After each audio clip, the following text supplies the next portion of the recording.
नमस्कार. आज taboo topic या सिरीजमधला मी दुसरा भाग घेते. या भागाचं नाव आहे प्रेग्नन्सी टेस्ट. मागच्या वेळेस माझ्या मुलाने जो प्रश्न विचारला होता तेव्हा तो साधारण 4 वर्षाचा होता. आजची जी गोष्ट सांगणार आहे तेव्हा तो साधारण 6 वर्षाचा होता.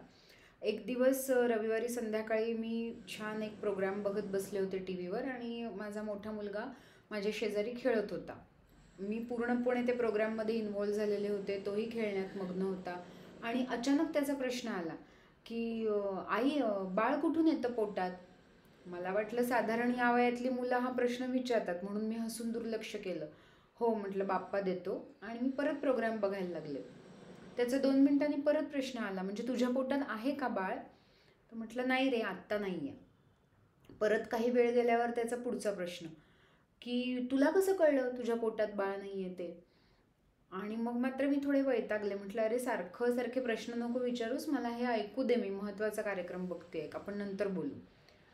तरी त्याचं एक 5 मिनिटांनी परत सुरू. आई तू ती टेस्ट का नाही करून बघत. ते अशी एक पट्टी असते आणि त्याच्यावर 2 लाल रेषा आल्या तर तुझ्या पोटात बाळ आहे आणि 1 लाल रेष आली तर बाळ नाही. आणि मग मात्र माझं सगळं लक्ष उडालं. मी घाबरून गेले.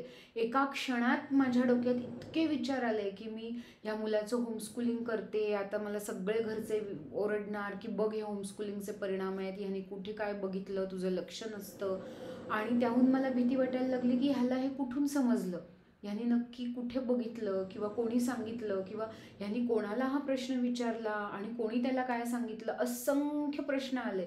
एक धपाट्या घालून सरळ खेचून त्याला विचारावं की बोल काय म्हणतोस ते, हे कुठून कळलं तुला, असं एका क्षणात माझ्या मनात येऊन गेलं.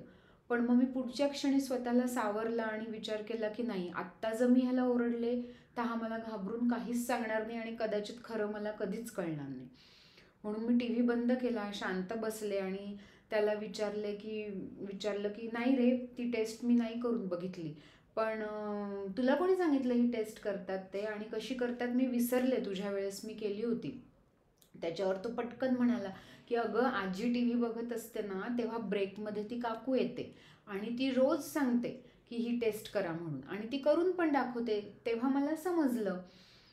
आणि मग मला एकदम हुश्य झालं की आपण किती विचार करतो आणि किती घाबरून जातो आणि एका क्षणात जर मी त्याला धपाटा घातला असता आणि ओरडले असते तर काय झालं असतं. परत शांत झाले आणि त्याला जवळ घेऊन बसले आणि विचारलं की मला खरंच आठवत नाही आहे रे, पण नक्की कशी करतात, आपण ती पट्टी वगैरे आणू म्हणजे कळेल बाळ आहे की नाही पोटात, पण पुढे काय आणल्यानंतर कशी करायची.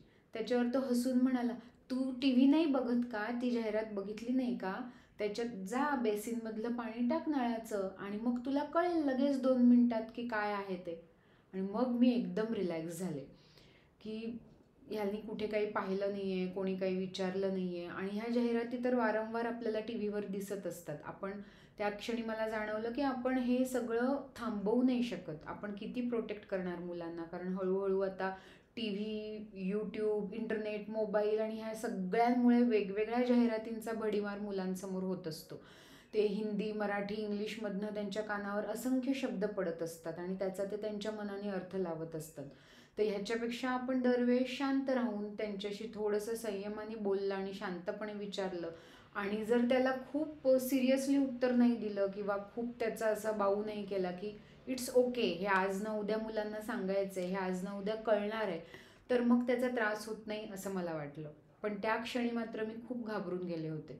नंतर मी शिकले की जेव्हा कधी पहिलाच प्रश्न येईल तेव्हा शांतपणे कामं बाजूला ठेवून त्याच्यावर मुलाशी बोललं पाहिजे. दरवेळेस थांब रे नंतर बोलू रे असं करून न सांगता तो प्रश्न पूर्ण खोलात जाऊन त्याच्याविषयी आपण मुलांशी बोलायला पाहिजे. धन्यवाद.